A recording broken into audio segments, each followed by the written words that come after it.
Hey guys, and we're back with a different kind of video.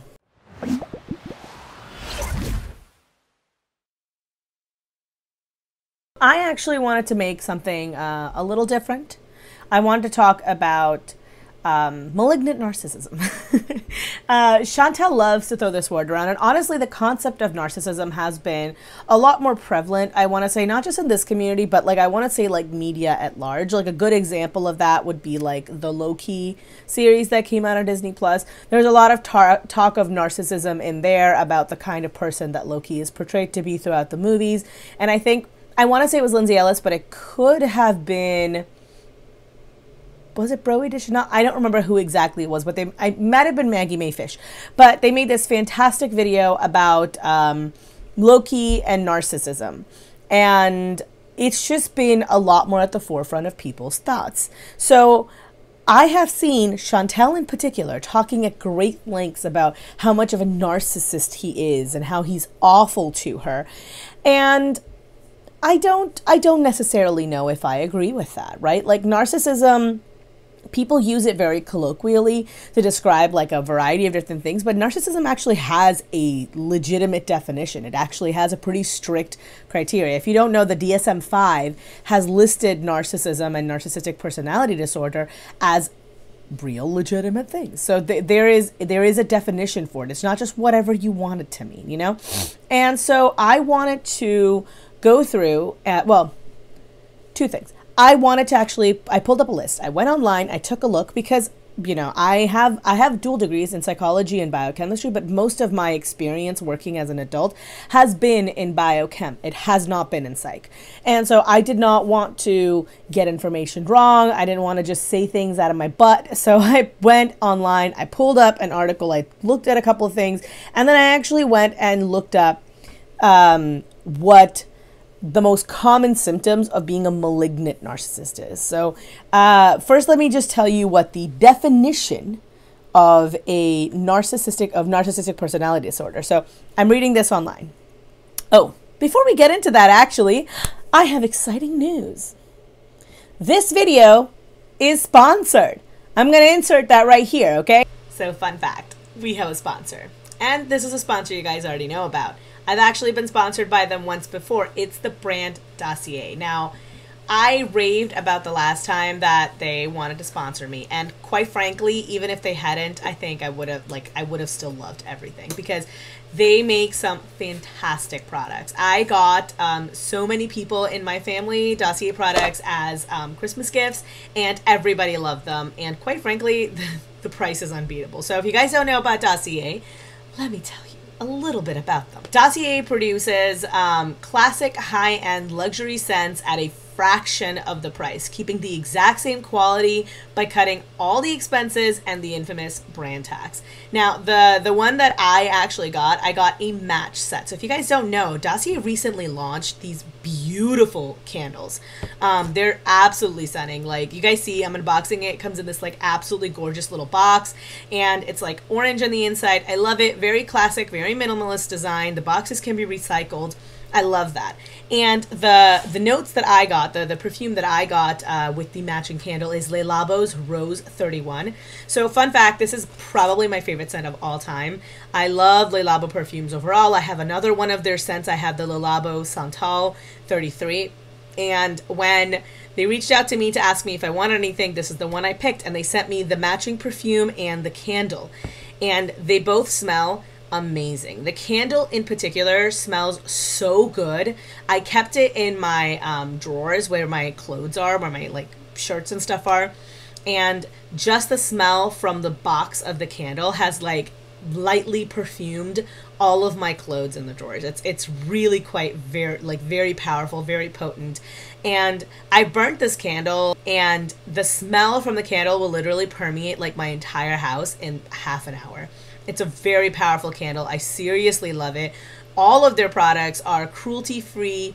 They're vegan. They're beautifully made. They're ethically and responsibly made. And the Le Labo perfumes can range $200 to like $500.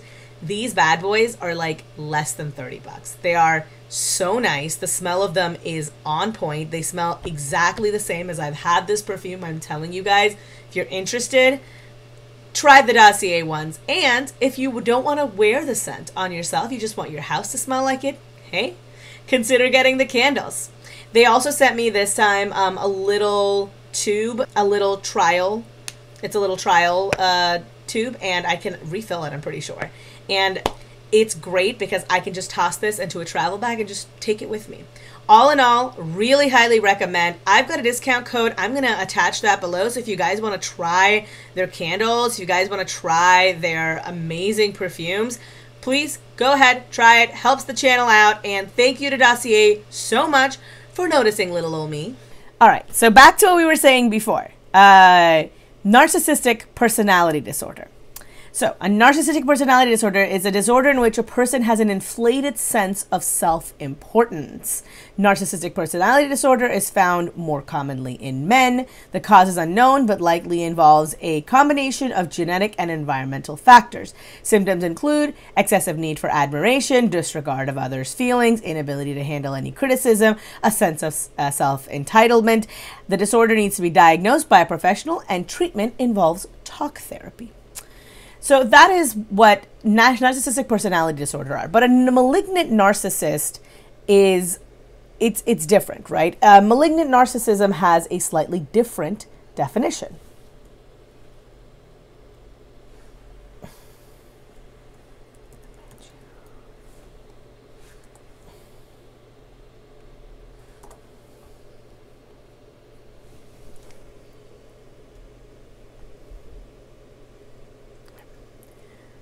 So the difference between a malignant narcissist and just like a regular narcissist is that a malignant narcissist also includes comorbid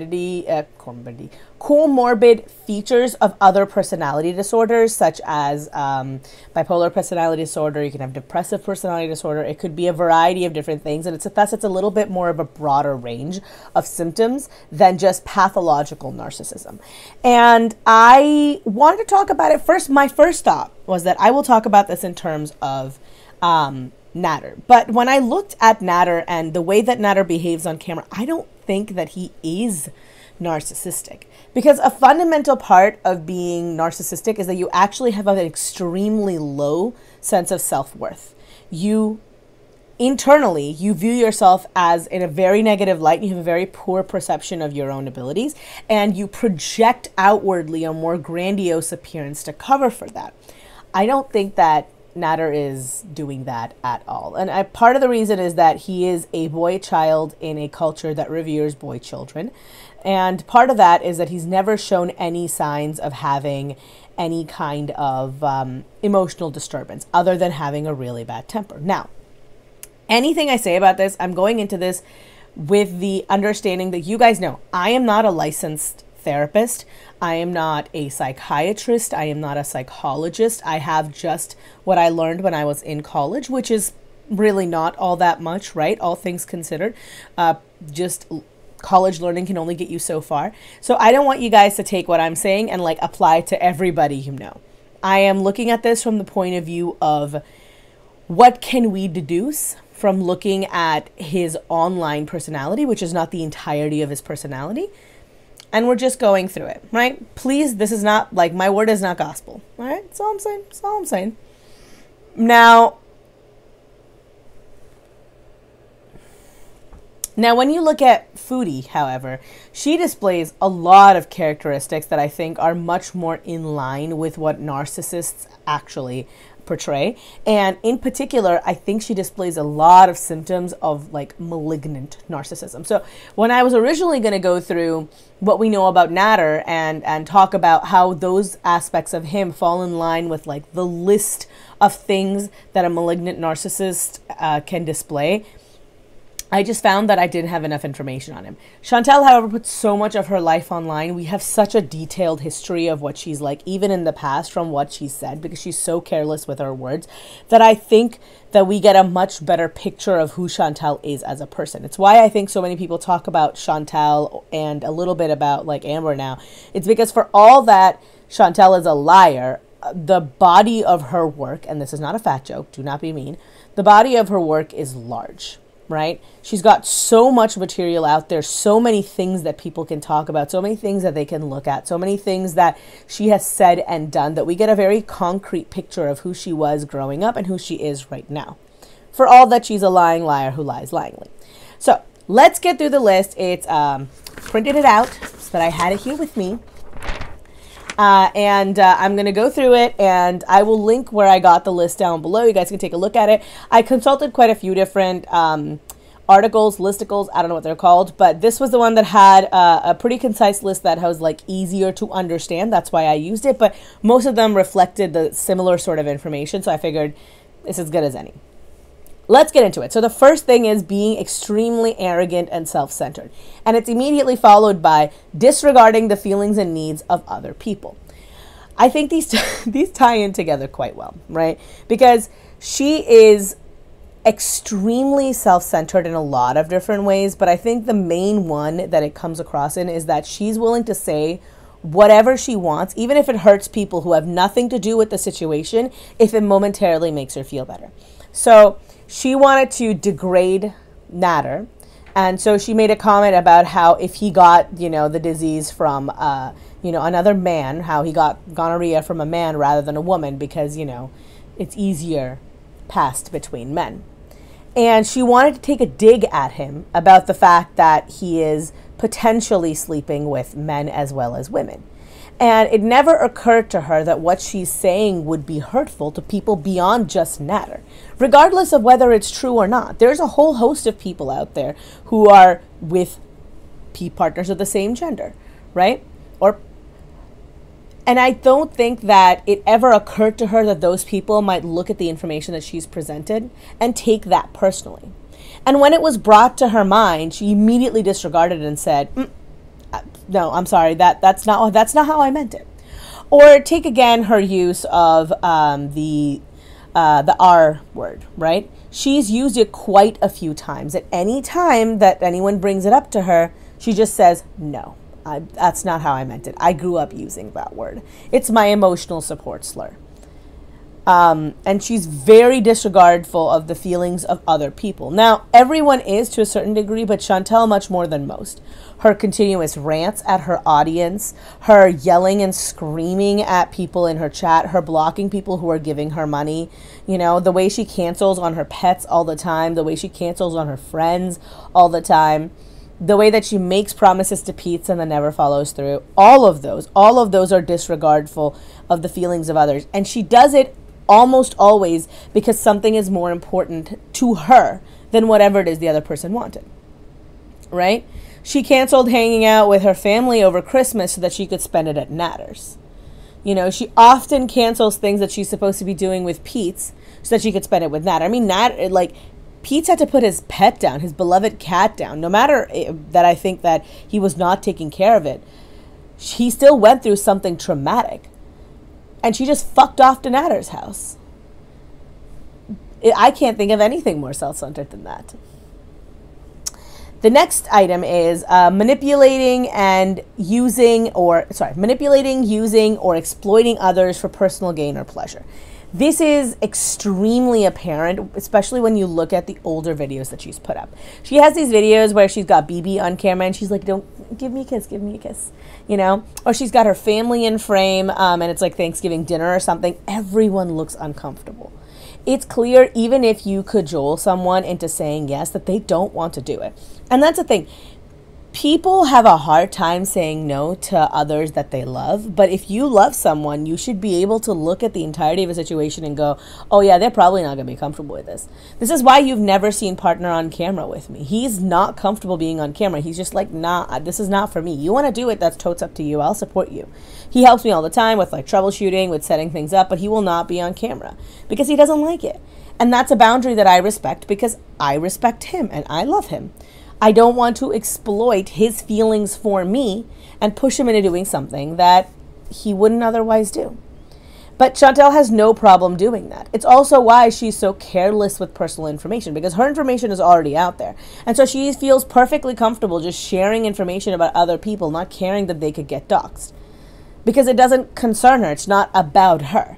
And she's just casually exploiting her emotional state with regards to Natter, with like if she's seeing other people, with her grandmother dying, with Pete's cat dying. Whenever it suits her, she'll just pull out that card. Oh, you know, just my grandmother passed away and it's just been so hard to deal with.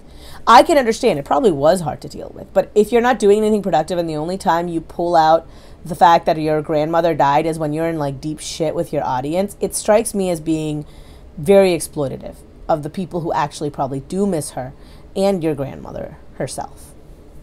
Next, having an extreme need for power. When I first looked at this, it didn't really like click anything in me because let's be very frank with ourselves, Chantal's not exactly a powerful woman. By most standards, she's a shut-in. But if you look at the relationship that she has decided to pursue, the one with Natter, and honestly the one with BB towards the end, and the one that she has with Pete, she finds men who are maybe not as socially well connected as she would as they could be, right? So BB is an immigrant. He might not know a lot of people when he first got there. His English might not be the strongest. Something he shares, both of those things he shares with Natter. Natter is even more on the fringes because he's an ex-con, and for better or for worse, that sort of thing is pretty stigmatizing. And then you've got Pete, who has said multiple times that he has difficulty connecting with others and doesn't really seem to have any real friends. She picks people and actively pursues people who are a little bit more detached from the rest of society because it makes it easier for her to cajole them and push them in a direction that she wants them to go, right? It's easier for her to use whatever means she has to overpower their desires. BB doesn't want to be on camera. She makes BB go on camera. Pete doesn't want his emotional health talked about online. She'll talk about Pete's emotional health online. Natter is, I think, a little bit different in the sense that while he might have a lot of those factors, Natter is also very much so in his own right not a great person, I would say, but also in his own right has like his own psychological profile that makes it incompatible with Chantal. He is not the kind of person who's willing to accept what other people have decided for him. And he himself has a pretty big need for control and power in his relationships. And I think it's one of the reasons why while I have described him as being abusive, the relationship itself, I would say, is much more toxic than anything else, right? They're both different ways, but they're both abusive towards each other. And the way that Chantal exercises her power is by using money as a way to control things and people. She pays for things in the house and she uses it as a way to make Pete do whatever she wants. And she attempts to do the same thing when it comes to Natter. He is a little bit different psychologically than Pete is, and so he's not as willing to be controlled. But even there, that's one of the reasons why she does for him as much as she does. Because she wants that bargaining chip of getting what she wants. What she wants is that he always pick up her phone. What she wants is that he always have sex with her. What she wants is that he, claims her publicly. And she uses her money as a way to do it. Now, if you've ever been in a healthy, I don't want to say it the other way around. If you've never been in a healthy relationship, you might not understand. But if you've ever been in the kind of relationship where a power imbalance exists, then you know what I'm talking about. For me, I'm very fortunate. I've never had that happen with a partner, right? But I think one that a lot of people have experience with would be like a parent-child relationship. There is an inherent power balance there. Now, it's not necessarily a bad thing. It's just the way of the world. Your parents are always going to have more power over you, especially when you're younger. But when that power goes from corralling you in the right direction to controlling your every action, that's when you know that there's something unhealthy about it, right? I am with partner, and there are definitely imbalances in our relationship, right? Like, partner out-earns me. He just does. He has a different career path. He's, a little bit older than I am, and so he's more financially secure that way as well. And then he just is in a field that pays more. It's just how it is. There is a disparity that exists between what men get paid and what women get paid, even for the same job, and the field that he's in is just more lucrative than mine is. Now, is that necessarily is that an imbalance? Yes. Is that an unhealthy imbalance? I would not say so. It depends on whether or not he's using that to exert control over my life and my choices. And partners never done that. You know, big financial decisions we make together. Small financial decisions are left up to whoever's making them. There's a dollar amount attached to it that we feel comfortable. Like, if it's below this, then you do you. Everything we spend comes out of a mutual account. It's not your money or my money. It's our money, regardless of who's making it. And when I wasn't working because I wasn't well in 2019, it was still our money. And now that both of us are working and have jobs, it's still our money. It's regardless of who's making what. Now, I'm not saying that this is something that will work for every couple, but I'm saying that that is a way to take away that power imbalance that money can provide. And like I said, it's not in his personality. He doesn't exert control the way that some people, when they make most of the money, do, the way that Chantal does with her partner, or tries to.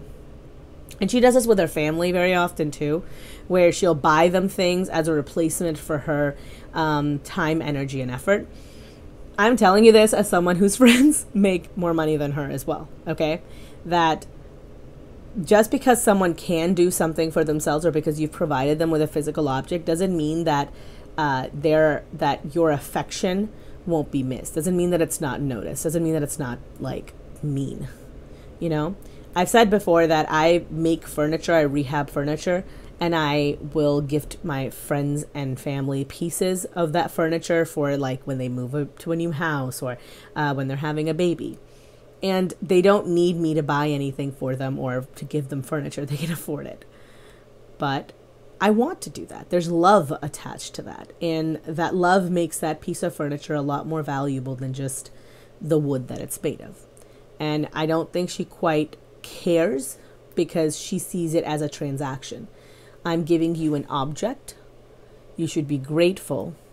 And that gratefulness removes the need for any effort on her part. All right, next. Acts of revenge against those who criticize them. I don't even need to do anything with that. That just stands on its own. Chantal is incredibly petty, and she's willing to sink to some extremely disgusting depths when it comes to people who have criticized her. And I'm putting that in quotations because sometimes criticism is people calling her ugly and hideous, which I don't think is called for. And sometimes criticism is people saying, you lied, why are you lying to us? Which I think is extremely fair, because Chantal lies. Okay, next. Fantasizing about ways to obtain more power or dominance over others. This particular statement struck me as being so indicative of the way that Chantal behaves. Do you remember when she was talking about how she's like, if I could just get into his house, right? Like, she's like, if I can get into their house, then I can move in with them. And she's done this where she just moves in piece by piece, and she'll sneak into their house. And then she's like, well, now that I'm here, I can make them do what I want, because my physical presence will force them to behave in a different way. I don't want to be anywhere where I'm not explicitly wanted. A little bit more than I think other people feel about that, because I have anxiety. And so sometimes if people don't on purpose invite me, they don't go, hey, you're invited to this, I'll just assume I'm not invited and not go. But that has to do with my own anxiety issues, right? Chantal does the opposite, where she's like, if they haven't said explicitly that I can't leave something here, I'll leave stuff here as a sign of the fact that I live here. This is also my habitat. And she'll slowly but surely try to assert her dominance and change things about the other person. That's not how it works, right? Pretend you're a vampire. You have to be invited to move in. I really hate the fact that she's like, if I could just get into their house. Ugh, upsets me. All right. Lacking conscience, cannot talk today, regret or remorse for their actions. Once more, do I need to bring up the fact that she essentially insulted all gay people, gay men in particular? Or the fact that she used the R word, the fact that she called Charlie Gold Charlie Cole, and then immediately took back that apology, the fact that she took money from someone with the understanding that it was going to go to her cats, then never took her cats to the vet, the fact that Timbits died and she literally just fucked off to Natter's house. None of these things have ever brought on any more remorse in her than the, oh no, people are mad at me and therefore I should say something to appease them. That's not real remorse. Like, if you feel bad about something, you should feel bad about something. There should be a change in your behavior. That's how you know if someone's actually sorry about something. It's not just the words that they say. Anyone can say anything. Words are cheap. What do they do afterwards? Do they change their behavior? Are they trying to be better? Did they take any corrective actions?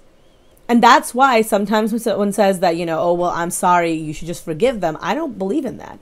I think an apology is a good start, but that's exactly what it is.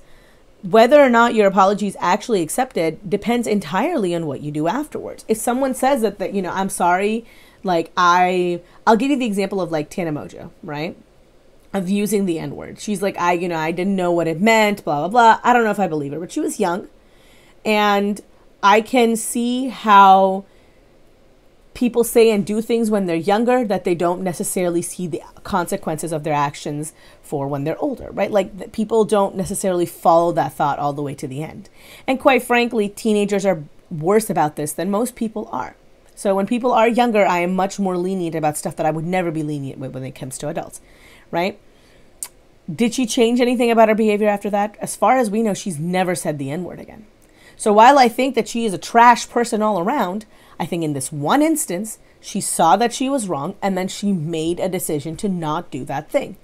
And if she hasn't done the thing, she was clearly remorseful. She was clearly sorry about her actions. Now, the N-word is a pretty hot button topic in the US, and I think that that is like the bare minimum of not being a shit person. So, you know, I'm not really willing to extend her too much sympathy there, but that's what I'm talking about. Whether or not a person made an actual change and did something to make their lives different, to make an effort. All right, next, being cruel and taking pleasure in the pain of others. Definitely. Definitely. When channels get struck, when people's channels get deleted, when, you know, something bad is happening, she is so happy about it. And that's why she's happy with aligning with people like Negs. She didn't care about the fact that he was doxing people, that he was harassing Callie to like all ends of the earth. She didn't care about the fact that he was generally being a terror online. And he was, right? He genuinely was being a bad person. Like, there's a lot you can say about Hater Nation, and I think there's a lot of fair criticism to be lobbied there, right? For all that I, you know, colloquially say that I'm part of the Hater Nation, there's criticism for myself as well that I think is fair. But there is fair criticism, and then there's unfair criticism. Like, using the N-word slur against a woman of color, that is not a fair criticism. Harassing somebody is not a fair criticism. Saying that she might have done something to a child, that's not a fair criticism. Those are not fair criticisms. And she delights in the fact that they're getting theirs. They're not equivalent. You get shit online because you put shit up online, right? Everything we say is a reflection of what you have done. But Chantal doesn't see it that way. She sees it as, oh, they got theirs, you know? And it makes her happy that others are suffering. For all that she was like, I just don't want them to suffer. It seems to me that the only person who she doesn't want to suffer is somebody who can give something to her. So the fact that he can give her some D is the only redeeming quality he needs, apparently. Next, we've got 2 more left, guys. Stay with me here. Next, high levels of aggression towards other people all the time. Chantal will go into a store, and if they don't want to fuck her, then they're obviously being assholes. You know, she's got road rage out the wazoo. Her family apparently can't say one negative thing about Nat, or otherwise they're out of here. She's so incredibly aggressive towards other people. I mean, I'm not even putting the internet into this, because I don't think the internet should be part of this. Like, the internet is a very different beast. But she's rude and dismissive and cruel actively to people who are just surrounding her. She won't wear a mask when she's in the car going through the drive-thru at Starbucks the 50th time of the day, when she doesn't wash her hands, takes shits in every restaurant that she knows, is extremely high risk for contracting the virus, and at some points wasn't vaccinated at all, even though the vaccine was available. And she was actively seeing people. She wasn't feeling well, and she went into a store. Right? She went into, what was it? The Benningtons or something. I don't remember. The plus-size brand that she wanted to get a sweater from. She went into that store. She did not know that she did not have COVID. That's what I'm saying. Like, anytime I feel sick, I will self-quarantine until I know better. She did not know. She didn't care. If the test had come back differently, she would have put everybody there at risk. This isn't about whether or not people were infected. It's about whether or not she cared if people were infected, and she didn't. Paranoia or mistrust of others. I mean, Chantal's, this I feel like ties directly back into what I said before regarding the high levels of aggression towards other people. Chantal is incredibly misanthropic. And I think a lot of that stems from the fact that she's like, you know, you got to get in there first. Like, you got to hate them before they hate you, which I don't really think is a healthy way of living. But that's kind of why I feel like she is the way that she is. But yeah, she definitely displays a pretty healthy amount of mistrust of most people. To be fair, to her credit, she is definitely much more likely to be warranted in that. Because you don't know who watches her channels. You don't know who could be a troll. Somebody sends you something in the mail. I mean, like, I would worry if I was her. Because her audience is not exactly very complimentary towards her, you know? Sorry about that. I moved my sweater and my lapel mic is pinned to my sweater. Anyway, that will be it for my video. I hope you guys like this. I was going to jump directly back into doing more reacts, but quite frankly, like, there is nothing that Chantal is doing right now that I really think deserves like a full breakdown. I might go into doing a react if she does anything this week, but so far, I think it's just everyone has said anything I want to say anyway. And with that, I will leave you. Good night. I'm Jasmine, the sequel, and I am not relatable. Peace. Thank you to all my patrons: Acrophobe, Ariel M, Christina, Courtney EP, Darkness Dust, Dainty B, Sidra Z, Colleen L, Debbie E, Juju, Justa Jude, Kate O, Sonia P, D Higgins, and Oceana Songs. Thank you guys so much.